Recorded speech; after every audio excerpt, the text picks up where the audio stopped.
Okay, thank you. The topic, as per the schedule which is allotted to me, and that was the comparative analysis of new and old criminal law. But I will include, Akhya, your also the topic in my lecture. And Yes. first of all, when we are talking about what may be the comparative study of the new and the old law, so we have a certain points on the basis of that we can discuss. And the one points may be what may be the arrangement in the new criminal law. So, if you're just going to access the comparative analysis of new criminal law, we have the three new criminal law and we have also the three old criminal law, and that is the BNS, BNSS, Bharatiya Nyaya Suraksha Sanhita, and BSA, Bharatiya Sakshi Adhiniyam. So, if you're going for the comparative study, there are the three kind of the comparative study. First, with the BSA, BNS to IPC, BNSS to CRPC, and Indian Evidence Act to BSA. So, in my lecture, I will just going to figure out the comparative analysis of BNS and IPC basically. And when we are going to just do the comparative study of the BNS and IPC, in my lecture, I just take a 4 points for this lecture. And in the first point, I will discuss what may be the rearrangement in the new Bharatiya Nyaya Sanhita.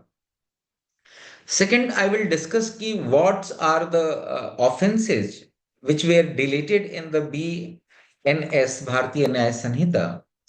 And the third one is the what the new kind of the offenses which are added in the Bharatiya Nyaya Sanhita. And finally, I will actually I'm the teacher of the jurisprudence. So finally, I will give the jurisprudential view of this comparative study. Okay. So if I'm just going to explain, I think I'm audible to all of you. Okay. Yes, sir. Yes. Uh-huh. So in old Indian Penal Code, if you're just going to access the definition clause, we can see the definition from section 6 to section 52A. But in the new Bharatiya Nyaya Sanhita, we can see a very special arrangement of the laws, the sections, the provision. Section 2 of the Bharatiya Nyaya Sanhita just take all the definitions in very alphabetical manner, and that's the very good for the new criminal law.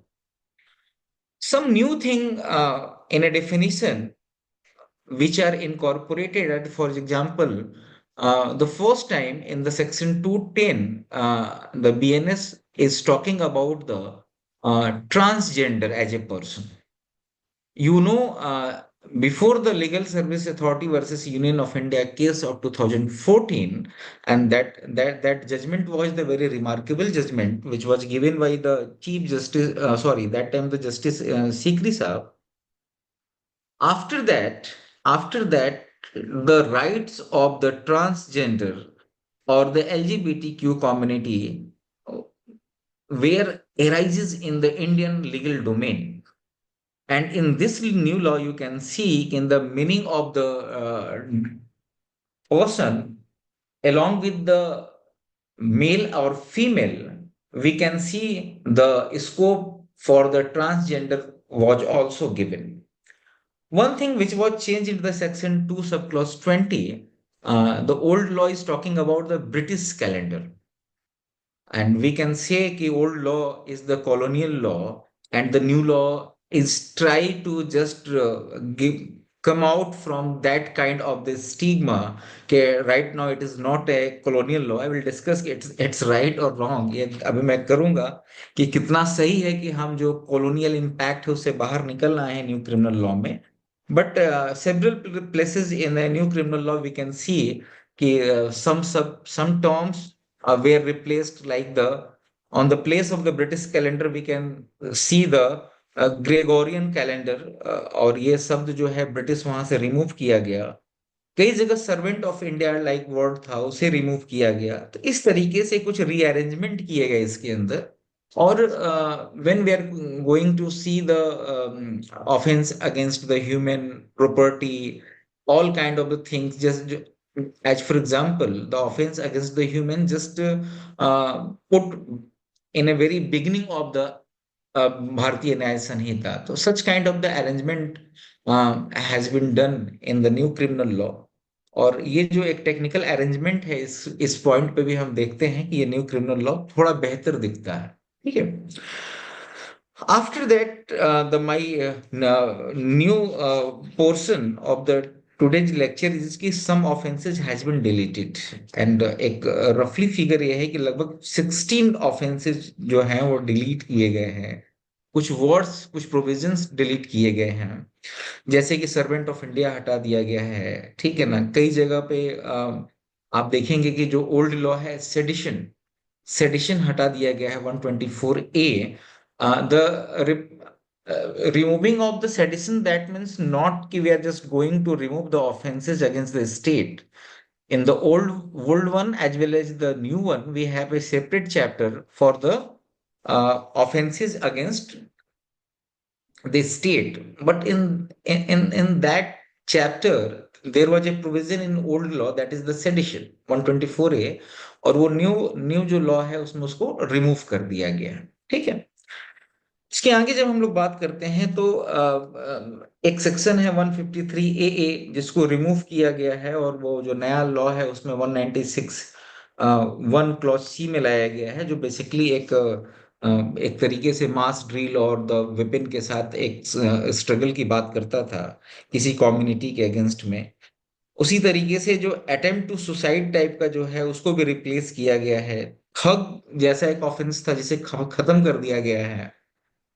और women को लेकर rape का एक provision है 376D A और 376D B।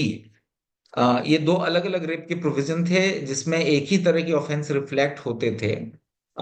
बस दोनों में अंतर ये था कि जो 376DA है वो उस विमेन के साथ रेप को डील करता था जो 16 के एज से कम थी, और जो DB है वो 12 के एज से नीचे को डील करता था। इन दोनों को कंबाइंड करके एक सेक्शन बनाया गया है न्यू BNS में, that is the section 70 clause 2 in BNS। तो ये कुछ बेसिक इंफॉर्मेशन हैं। जो सबसे इंपॉर्टेंट जो रिमूवल किया गया है वो आर्टिकल 370 सॉरी सेक्शन 377 का किया गया है, जिसको लेकर एक सुप्रीम कोर्ट का जजमेंट है नवतेज सिंह जौहर वर्सेस यूनियन ऑफ इंडिया का 2018 का। और ये जो 2018 का जो जजमेंट है ये पार्शियली इस सेक्शन को अनकॉन्स्टिट्यूशनल करता था। After the judgment of the Navtej Singh Johar, जो केवल कॉन्सेंसुअल जो sexual intercourse between the homosexual था उसे डिक्रिमिनलाइज किया गया था। लेकिन नया BNS जो है ये इस सेक्शन को ही कैरी नहीं करता है, और जिससे एक लीगली एक दूसरा इम्पैक्ट आता है कि जो नॉन कंसेंसुअल इंटरकोर्स है उसे भी बाय डिफॉल्ट वो डिक्रिमिनलाइज हो जाता है। तो ये एक बड़ा एक लूपहोल्स के तौर पे हम देख सकते हैं। ठीक है ना। उसी तरीके से एक ऑफेंस है एडल्ट्री। एडल्ट्री को भी सुप्रीम कोर्ट ने डिक्रिमिनलाइज किया Joseph Shine versus Union of India के केस में, और इसको इनकॉर्पोरेट किया है भारतीय न्याय संहिता ने। वी कैन सी द कि section 497 is not carried in the new criminal law. तो हम ये मानते हैं कि उस जजमेंट को इनकॉर्पोरेट किया गया है, लेकिन बाद में कुछ ऐसे प्रोविजंस देखते हैं, जैसे एक प्रोविजन है अगर हम तीसरे पोर्शन पे आए तो कुछ लॉ जो ऐड किए गए हैं नए, that is the very important law we have to discuss. As per the adultery is concerned, the new law which is introduced in the BNS, that is the section 95, और ये law ये कहता है कि अगर कोई भी पर्सन जो है वो हायरिंग या एम्प्लॉइंग या किसी को एंगेज करने को लेकर कोई ऑफेंस जो है क्रिएट करता है, कोई प्रॉमिस करता है किसी से डिसीटफुल, उसके साथ वो इंटरकोर्स करता है और कहता है कि कोई फॉल्स प्रॉमिस करता है कि हम आपको एम्प्लॉयमेंट दे देंगे, प्रमोशन दे देंगे, या फॉल्स मैरी का प्रॉमिस करता है, तो इन इन दोनों कंडीशंस में क्या होता है कि वो एक ऑफेंस क्रिएट करते हैं, सॉरी नॉट 95, सेक्शन 69, कि उसमें 10 ईयर सिंपल इम्प्रिजमेंट है और फाइन है। मैं I just want to say that कि जो एडल्ट्री हम लोग ने खत्म की है उसकी अगर नेचर में जाइएगा तो उस एडल्ट्री में कुछ इसी तरह की एक्टिविटीज होती थी जिसको अदरवाइज इनकॉर्पोरेट कर दिया नए क्रिमिनल लॉ ने, जिसको ऑलरेडी सुप्रीम कोर्ट ने जोसेफ साइन के केस में अनकॉन्स्टिट्यूशनल डिक्लेयर कर दिया था। ठीक है ना। उसके बाद हम ये देखते हैं कि एक सेक्शन है, सेक्शन 95, जो कि एक, जब डेफिनेशन क्लॉज देखेंगे तो उसमें 2 क्लॉज 3 में चाइल्ड की डेफिनेशन ऐड की गई है। And for the concern of the Bharatiya Nyaya Sanhita, the person who has the age below the 18 will be considered as a child. So that is a new definition which is incorporated in the new criminal law. उसके reference में एक provision यहाँ add किया गया है कि हम किसी भी चाइल्ड को कहीं भी डेंजरस और किसी भी तरह के एम्प्लॉयमेंट में उसको एंगेज नहीं करेंगे। और बेसिकली जो है उसको एक्सप्लॉइट, ऐसा कोई एम्प्लॉयमेंट नहीं होगा जिसमें उसे एक्सप्लॉइट करते हैं या उसे किसी पोर्नोग्राफी जैसे किसी एक्ट में उसे इन्वॉल्व करेंगे। तो इसमें जो पनिशमेंट का जो दायरा है वो बहुत बड़ा है, 3 साल से लेकर 10 साल तक की सजा है इसमें। और जो और कुछ दो ऑफेंस ऐड किए गए थे उसमें एक मॉब लिंचिंग का है, सेक्शन 103 क्लॉज 2। और उसमें कहता है कि अगर मॉब लिंचिंग से अगर मर्डर कर लिया जाए तो उसमें क्या पनिशमेंट होगा। और उसी तरीके से सेक्शन 117 क्लॉज 4 जो इस बारे में डील करता है कि अगर कोई ग्रेवियस हर्ट कॉज की गई है मॉब लिंचिंग से तो उसका पनिशमेंट क्या होगा। ये बहुत ही वेलकम करने लायक सेक्शन था जिसको इसमें इनकॉर्पोरेट किया गया है। एक पुराने आईपीसी में एक सेक्शन 303 हुआ करता था जिसको मिथु वर्सेस स्टेट ऑफ पंजाब में 1983 में अनकॉन्स्टिट्यूशनल डिक्लेयर कर दिया गया। बीएनएस ने उसे भी इनकॉर्पोरेट किया है, और क्यों किया है ये थोड़ा सा देखने वाली बात है कि ये क्यों किया है। उसके कॉज तो नहीं पता चलते हैं इसमें, कि अगर कोई लाइफ इम्प्रिजमेंट से कोई ऑलरेडी कन्विक्टेड है और उसने कोई मर्डर कर रहा है तो उसे कैपिटल पनिशमेंट भी दिया जा सकता है। और इस तरह के जो सेक्शन है वो ये बताते हैं कि जो ये नया क्रिमिनल लॉ है वो कैपिटल पनिशमेंट या डेथ पेनाल्टी के अप्रोचेस को थोड़ा सा बढ़ाती है। अब इस पे हम जूरिस्प्रूडेंशियल व्यू में डिस्कस कर पाएंगे कि ये क्या सही है क्या गलत है। हिट एंड रन केस में एक नया सेक्शन जो है वो है 106 क्लॉज 2। और उसमें ये कहता है कि अगर कहीं कोई एक्सीडेंट हो गया हो और उसके बाद जो ड्राइवर है वो बिना मजिस्ट्रेट और जो नियरेस्ट पुलिस स्टेशन इन्फॉर्म किए हुए चला जाता है तो वो पनिशेबल है। और इसमें जो पनिशमेंट था वो 10 ईयर तक इसको बढ़ाया गया है। पहले ये पनिशमेंट कम था और ये पहले 304 ए आईपीसी से डील करती थी। जो 3 नए प्रोविजन जो इसमें जोड़े गए हैं, जैसे कि एक ऑर्गेनाइज्ड क्राइम या पीटी ऑर्गेनाइज्ड क्राइम और एक्ट ऑफ टेररिज्म, ये ऐड किया गया है नई बीएनएस में। और ये दिखाता है कि ये जो नया बीएनएस है, ये भारतीय न्याय संहिता है, ये जो स्पेशल लॉ है और लोकल लॉ है उसको ओवरराइड कर रही है। तो इससे प्रॉब्लम ये आ रहा है इसको ऐड करने में कि जो आपने लोकल लॉज ढेर सारे बना रखे हैं, जैसे मोकोका है, पीएसए है, पब्लिक सेफ्टी एक्ट है, यूएपीए है, रासुका है, इस तरह के ढेर सारे जो लॉ है हम लोगों ने इसको बना रखे हैं। तो इसका क्या रिलेवेंस रह जाएगा, या फिर ये कहीं ओवरलैप तो नहीं करेगी, कहीं कन्फ्लिक्ट तो नहीं करेगी। ठीक है।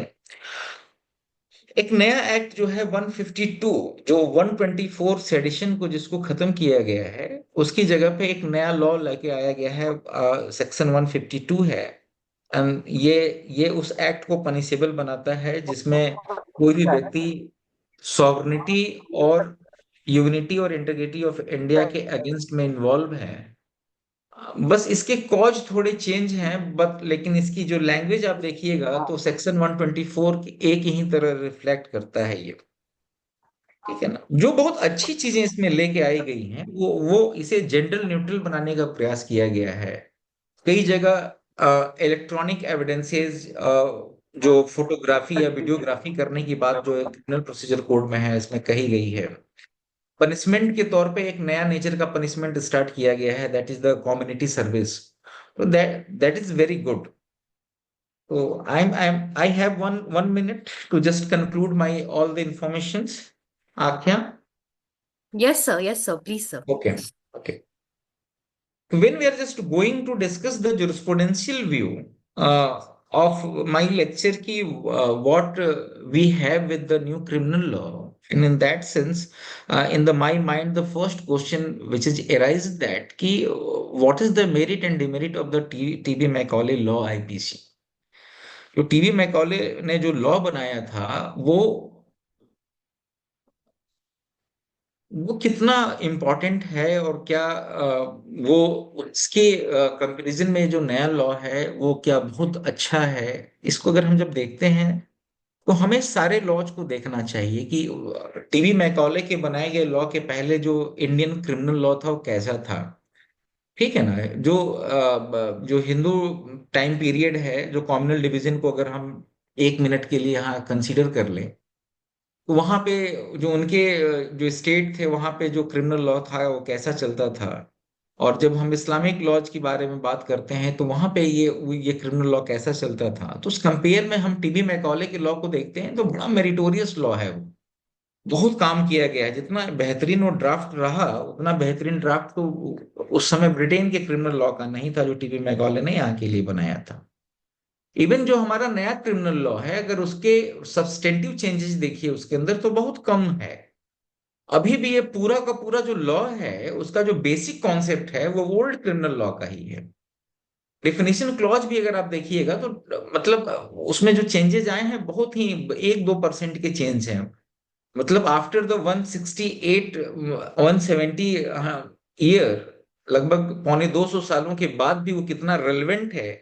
तो आप ये समझ सकते हैं कि कितना कितना बढ़िया वो ड्राफ्ट रहा होगा। जो दूसरा पॉइंट है हमको जो डिस्कस करना है वो ये है कि क्या ये नए लॉ आने के बाद ये कॉलोनियल इम्पैक्ट खत्म हो गया, डीकोलोनाइजेशन ऑफ क्रिमिनल लॉ हो गया? तो ये दिखता नहीं है क्योंकि ये देखिए तो एक जो कॉलोनियल लॉ में हम ये मानते हैं कि जो पुलिस है एक पुलिस स्टेट को बड़ा पावर था जब ब्रिटिशर्स यहाँ पे थे। एंड ओवरऑल अगर कुछ प्रोविजन जो न्यूली ऐड किए गए हैं वो बड़ा ही अप्रिसिएट करने वाले प्रोविजंस हैं वो। उसमें मैं मानता हूं कि बहुत अच्छे हैं जिसमें कुछ राइट्स दिए गए हैं। विटनेस विटनेस की जो रिकॉर्डिंग का जो मसला है वो बड़ा अच्छा है उसमें। ठीक है ना। और जो कुछ लिमिटेशंस लगाई गई हैं पुलिस के ऊपर वो बहुत अच्छा है, लेकिन उसके बावजूद भी अगर ओवरऑल उनकी पावर्स को देखा जाए तो बड़ा इंक्रीज कर दिया गया है। और जो प्रीवियस कॉलोनियल इम्पैक्ट थे वो कहीं से रिमूव नहीं किए गए हैं, वो एज इट इज उसी में पड़े हुए हैं। बल्कि कई मामले में तो जिस स्टेट को ज्यादा पावर दिया गया है जो इसी के कॉलोनियल इम्पैक्ट को बढ़ाता है। ठीक है ना। उसके बाद अगर हम इसको और भी अगर इस तरीके से देखें कि अगर ये जो नए लॉ थे उसमें हम और भी क्या क्या ला सकते थे जिसको इन लोगों ने एड्रेस नहीं किया। जैसे कि इसमें मैरिटल रेप को लेकर कोई प्रोविजन नहीं था जब हम कोई नया लॉ बना ही रहे थे इतने सालों के बाद, इतने मशक्कत के बाद, और मैकाले को ओवरराइड करने के लिए लॉ बना रहे थे। तो हमारा स्टडी बहुत व्यापक होना चाहिए था और उसमें जो चीजें ऑन गोइंग है, जो कंटेम्प्ररी इश्यूज थे, उसको इंक्लूड करना चाहिए था। एज फॉर एग्जाम्पल कि मैरिटल रेप जब हम बना रहे हैं तो हमें कॉन्स्टिट्यूशनल वैल्यूज जो हमारे हैं उसको कंपेटेबल उसके उसके कंपैरिजन में उसको साथ में रखते उसके उसके सीक्वेंस में एक लॉ बनाना चाहिए था। तो मैरिटल रेप पे इन्होंने कुछ नहीं किया था इसमें। ठीक है ना। 299 और 300 का हम लोग डिस्टिंक्शन पढ़ाते हैं क्रिमिनल लॉ में, जिसमें आर वर्सेस गोविंदा के केस में उसको डिफाइन किया ब्रिटिश कोर्ट ने। बाद में सुप्रीम कोर्ट ने कई केसेस में उसको रिकमेंड करते हैं। तो ये बड़ा एक फाइन डिस्टिंक्शन था जो बहुत ही टेक्निकल भी था। इस पे हम कुछ काम कर सकते थे न्यू क्रिमिनल लॉ में। ठीक है। और मैं देखता हूं कि जो ऑर्गेनाइज्ड क्राइम है या जो बेसिकली जो टेररिस्ट लॉ है, टेररिस्ट जो ऑफेंस है उसके लिए हमें जो नॉर्मल क्रिमिनल लॉ था उससे बाहर कोई जगह होती तो ज्यादा अच्छा होता है। ये एक कंफ्यूजन पैदा करेगा। इसको हमें स्पेशल लॉ से ही डील करना चाहिए था। दूसरा हम ये देखते हैं कि डेथ पेनाल्टी जो है, डेथ पेनाल्टी को लेकर भी थोड़ा सा ये जो क्रिमिनल लॉ है वो ज्यादा अपीयर करता है अपने आप को। जब हम डेथ पेनाल्टी को बात करते हैं तो ये डिबेट का क्वेश्चन है कि हमें रखना चाहिए या नहीं रखना चाहिए। बट अगर कोई कॉन्स्टिट्यूशनल स्टेट है तो वहां डेथ पेनाल्टी को अगर न ही रखा जाए तो ज्यादा अच्छा है, क्योंकि जब हम डेथ पेनल्टी जैसे किसी लॉ को अपने यहाँ इनकॉर्पोरेट करते हैं तो हम हमें ये देखना चाहिए कि हम स्कैंडिनेवियन कंट्रीज के पैरेलली कुछ काम कर रहे हैं, या जो कुछ सऊदीया टाइप कुछ कंट्रीज हैं हम उसके जैसा अपने आप को रिफ्लेक्ट कर रहे हैं। ठीक है। तो ये जो इनमें बहुत अच्छी बातें हैं वो हमने ऑलरेडी बता दिया कि ट्रांसजेंडर विमेन्स राइट को इंक्रीज किया गया है, इलेक्ट्रॉनिक्स रिकॉर्ड और जो नए साइंस एंड टेक्नोलॉजी हैं उसको इनकॉर्पोरेट किया गया है। इन्वेस्टिगेशन के दौरान जो है फोटोग्राफी, वीडियोग्राफी ऐसी चीजों को लाया गया है, लेकिन इसके साथ बहुत ऐसी चीजें हैं, there are number of things जहां पे हम ये कह सकते हैं कि ये जो लॉ है, ठीक है ना, इसे कुछ चीजों को एड्रेस करना चाहिए। और हमें ये लगता है कि जो कॉलोनाइजेशन का इम्पैक्ट है उसे और भी कम करना चाहिए। हमारे जो कॉन्स्टिट्यूशनल वैल्यूज हैं उसको और ज्यादा इनकॉर्पोरेट करना चाहिए। हमें कोई ऐसा क्रिमिनल लॉ नहीं बनाना चाहिए, एज फॉर एग्जाम्पल कि हम लोग ने जब सबसे पहले क्रिमिनल लॉ बनाया तो राइट्स को प्रोटेक्ट करने के लिए एक प्रिजम्पशन ऑफ इनोसेंस उसमें इनकॉर्पोरेट किया फर्स्ट प्रिंसिपल के तौर पे। ठीक है। तो ये यहाँ पे हम लोगों ने जब इन सारी चीजों को जब हम ये देखते हैं तो हम देखते हैं कि एक अच्छा डिबेट हम लोगों ने ओपन किया है क्रिमिनल लॉ के बहाने से।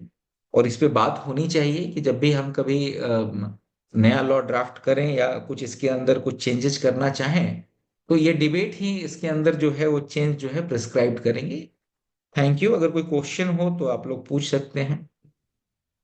Thank you so much, sir. So I would like to ask a question, ma'am, if it's okay. Yes, yes, please go ahead, Pooja. Uh, Thank you, sir, for such an insightful lecture.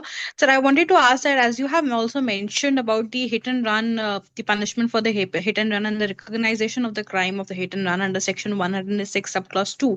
So, sir, there is like one disparity between them because it says that if there is an information provided by the to the police or the magistrate, the maximum punishment which can be given to the accused is maximum of 5 years. Whereas it strikes with the Article 20, subclause 3, which is the right of self incrimination, where an accused person can protect himself and not give an evidence against him. So, sir, what is your opinion about this? Actually इसको और extend करके थोड़ा देखते हैं। इसके बाद government का एक और लॉ आया था जो उनके जो मोटर व्हीकल्स एक्ट और उसको लेकर वो रेगुलेट करते थे, जिसमें वो ड्राइवर के ऊपर और भी लिमिटेशन डाल रहे थे। फिर उसपे बहुत ढेर सारी डिबेट होती है कि क्या ये ठीक है कि आप इस तरह का कोई लिमिटेशन जो ड्राइवर है उसके ऊपर इम्पोज करें और उन्हें उस तरीके से पनिश करें। तो और इसका मिसयूज भी देखिए कि जो पुराना वाला लॉ है, जो पुराने आईपीसी में 304A है, कई जगह ऐसे केसेस आए कि चूंकि वहां पनिशमेंट बहुत कम है और लाइबिलिटीज वहां इम्पोज करना थोड़ी सी मुश्किल थी, तो कई जगहों पे क्या हुआ कि उस तरीके से क्राइम को भी प्लान किया गया था। तो उसके बेसिस पे ये लॉ बनाया गया। तो दोनों जो हमें लॉ दिखते हैं ये दोनों दो एक्सट्रीम पे दिखते हैं। जो नया लॉ है एक दूसरा एक्सट्रीम है कि वो ओवरऑल वो उसी को दोषी मानता है कि जो ड्राइवर है, और जो पुराना लॉ है वहां पे थोड़ा सा उसे और स्ट्रिक्ट होने का जरूरत था। तो मेरा जो अपना सजेशन है कि हमें मिडिल पाथ लेना चाहिए, थोड़ा उसमें आप कुछ और इसको डिटेल में उसकी लाइबिलिटीज तय करते। आप एक ब्लैक एंड व्हाइट में नहीं होता कि अगर ये हो गया तो ऐसा ही है। जैसे कि जो information to magistrate and police station है, तो इसमें आप बहुत क्लियर करते हैं कि किसी भी तरीके से या इतने टाइम के बाद वो इलेक्ट्रॉनिक कम्युनिकेशन करके भी वो मैसेज दे सकता है। ठीक है ना, वो कोई भी व्यक्ति कर सकता है, फोन करके कर सकता है, मैसेजेस करके कर सकता है, कि जो आपका पर्पस है कि वो इंटेंशनली ऐसा कोई काम नहीं किया है ना। और let's decide in the court of law, court में डिसाइड होने दीजिए कि क्या है क्या नहीं है।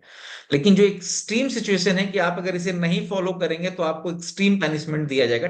10 ईयर बहुत ज्यादा पनिशमेंट होगा। ठीक है ना।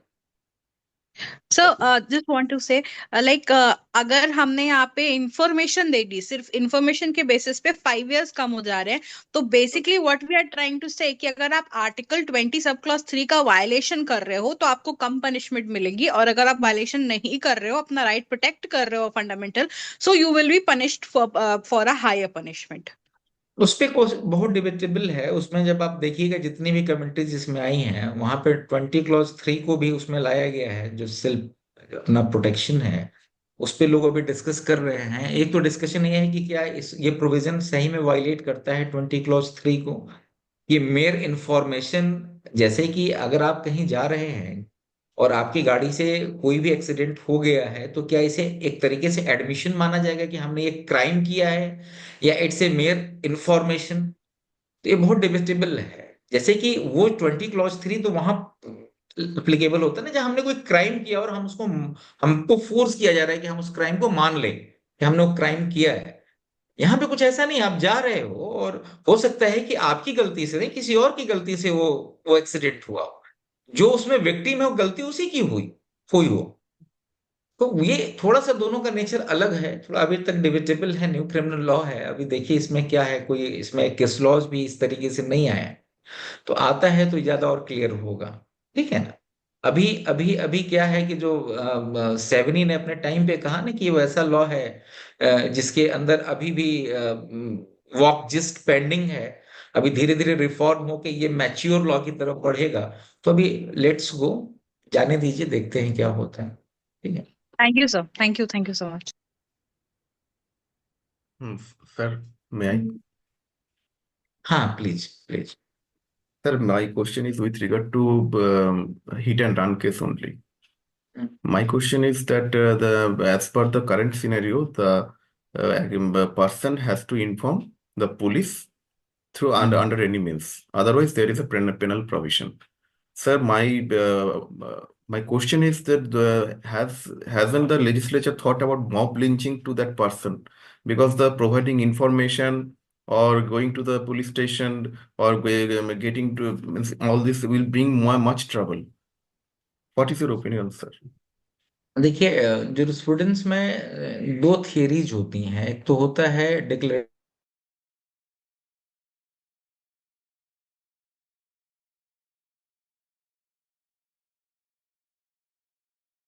एक्सप्लेनेशन नहीं आया मेरे हिसाब से। इन पर्सन जाके इन्फॉर्म करने की बात नहीं होनी चाहिए उसमें। ये हर व्यक्ति को ये राइट होगा कि उसे इन्फॉर्म करना है। क्योंकि जो कई तरह के जब हिट एंड रन केस होता है तो वहां फिजिबल नहीं होता है कि आप इन पर्सन कहीं जाके आप उसे इन्फॉर्म कर पाए। ठीक है ना? क्योंकि क्राउड लिंचिंग का बड़ा इशू हो जाता है वहां पे। तो अभी इस पे कोई मेरे नॉलेज में नहीं है कि कोई उस तरह का केस लॉ आया हो अभी भी। और आया होगा, डेफिनेटली आया होगा, मेरे नॉलेज में नहीं होगा। लेकिन वहां पे you have to just give the information. ठीक है ना? ये इस तरह का प्रोटेक्शन है। ये प्रोविजन बनाने का जो ऑब्जेक्टिव है, या जो कहते हैं लेजिस्लेटिव इंटेंट है, वो इतना ही है कि आपकी मेंसरिया क्लियर होनी चाहिए। ठीक है ना? आपको मेंसरिया किसी को हर्ट करना नहीं होना चाहिए। वो बाय डिफॉल्ट हुआ, आपने इन्फॉर्म कर दिया है। ठीक है। और मॉब लिंचिंग का एक अलग से प्रोटेक्शन है नए बीएनएस में। मैंने ऑलरेडी डिस्कस किया है कि मॉब लिंचिंग को भी प्रोटेक्ट किया गया है। ठीक है, कि मॉब लिंचिंग को लेकर भी नया ऑफेंस जो है उसको गढ़े गए हैं, और दोनों केसेज में गढ़े गए हैं। तो किसी के साथ अगर ऐसा होता भी है तो उसे मॉब लिंचिंग का भी प्रोटेक्शन है। ठीक है ना? For the grievous hurt and for the murder also. ठीक है। Okay, sir. तो जैसा आपने बताया कि बीएनएस में सेक्शन 103 में मॉब लिंचिंग को डिफाइन किया गया है। हाँ, 103 क्लॉज 2 जो है वो मर्डर Clause के two। लिए है। 117 क्लॉज 4 जो है वो ग्रेवियस हर्ट के लिए है। तो सर ये बीएनएस आने से पहले जैसे स्टेट्स की लाइबिलिटी थी कि वो उसके रिगार्डिंग लॉज बनाए, जैसे पश्चिम बंगाल ने बनाया, राजस्थान ने बनाया। लेकिन अब इसको ऐड कर दिया बीएनएस में, तो क्या स्टेट्स की लाइबिलिटी खत्म हो जाएगी या फिर उनको टेक ओवर कर लेगा फिर ये? नहीं, जब ये लॉ बन गया ना, इस लॉ का एक कन्फ्लिक्ट तो ये भी है कि ये लॉ जो भी है स्पेशल और लोकल लॉ को ओवरराइड करता है। इस लॉ में ढेर सारे ऐसे प्रोविजन हैं, जैसे टेररिज्म या ऑर्गेनाइज्ड क्राइम से रिलेटेड जो लॉ है वो पहले स्पेशल लॉज डील करते थे। अब इन्होंने प्रोविजन बना दिया तो एक कन्फ्लिक्ट की स्थिति आएगी। दूसरा, मॉब लिंचिंग को लेकर जो पहले ही स्टेट लॉ बना चुकी है, लॉ एंड ऑर्डर जो सब्जेक्ट है वो स्टेट का सब्जेक्ट है। ठीक है ना? तो स्टेट उसमें क्या होता है कि आप जब आप इस लॉज को देखिएगा, अभी जो क्रिमिनल लॉ है, आईपीसी सीआरपीसी एविडेंस में भी था, और बीएनएसएस और बीएसए में भी है, कि हर स्टेट के पास अपना एक प्रिविलेज होता है कि वो अपना अमेंडमेंट ला सके किसी भी प्रोविजन पे। तो उनको इस प्रोविजन पे अपना अमेंडमेंट लाना चाहिए। अगर जिन्होंने पहले से मॉब लिंचिंग को लॉ बनाया है तो अपना प्रिविलेजेस वहां पे उनको लेना चाहिए। ठीक है ना? वो जो स्वामी अग्निवेश वाला जो मामला था, जब रांची में वो कोई लेक्चर दे रहे थे, उसी टाइम पे उनके ऊपर अटैक होता है और बाय डिफॉल्ट उसी समय सुप्रीम कोर्ट वो जजमेंट प्रोनाउंस कर रही होती है। और उस जजमेंट में वो कहती है कि मॉब लिंचिंग के लिए स्टेट गवर्नमेंट्स को क्या करना चाहिए, किस तरीके से जो उसने एक स्कीम पूरे उस जजमेंट में कई स्टेट गवर्नमेंट ने लॉ बनाए थे उस पर। ठीक है ना। तो ये उसका एक टेक्निकल क्वेश्चन है और अभी भी इन डिबेट है। तो अभी देखिए क्या करते हैं, किस तरीके से उन्हें बनाना, प्रिविलेज लेना चाहिए स्टेट अमेंडमेंट करके। ठीक है ना।